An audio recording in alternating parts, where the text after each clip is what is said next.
તાપી જિલ્લાના વ્યારા ખાતેની arts and commerce કોલેજમાં જિલ્લાના આદિવાસી વિદ્યાર્થીઓમાં સિકલ સેલ રોગ અંગે જાગૃતિ ફેલાવવા એક કાર્યક્રમ યોજવામાં આવ્યો હતો, જેમાં રાજ્યના આદિજાતિ વિકાસ રાજ્યમંત્રી કુંવરજી હળપતિ ખાસ ઉપસ્થિત રહ્યા હતા।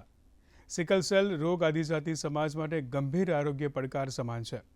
લોહીના કોષોને અસર કરતા આ રોગની સારવાર ન થાય તો ગંભીર પરિણામ આવી શકે છે।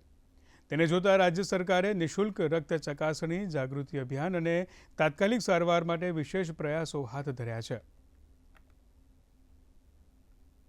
આજે દેશના વડાપ્રધાન નરેન્દ્રભાઈ મોદી સાહેબની જે મહેચ્છા છે એ મહેચ્છા પૂરી પૂર્ણ કરવા માટે ગુજરાત સરકાર દ્વારા આદિવાસી વિસ્તારોમાં આવેલી કોલેજોની અંદર સમગ્ર ગુજરાતમાં આજે આ સિકલ સેલ અભિયાન માટે કાર્યક્રમ ચાલી રહ્યા છે। તેના ભાગરૂપે આજે વ્યારા કોલેજની અંદર અમે આ કાર્યક્રમમાં મેં ભાગ લીધો હતો અને સાથે સાથે જે ધરતી આબા નામની યોજના છે એ યોજનાઓમાં ગામડા સુધીમાં જાય અને છેવાડાના માનવી લાભથી વંચિત ન રહે અને અધિકારીઓ પોતે ગામડા સુધી જાય, વ્યક્તિ સુધી જાય અને કયા લાભથી વંચિત છે તેની માહિતી મેળવી શકે, એના માટેનો આ કાર્યક્રમ હતો।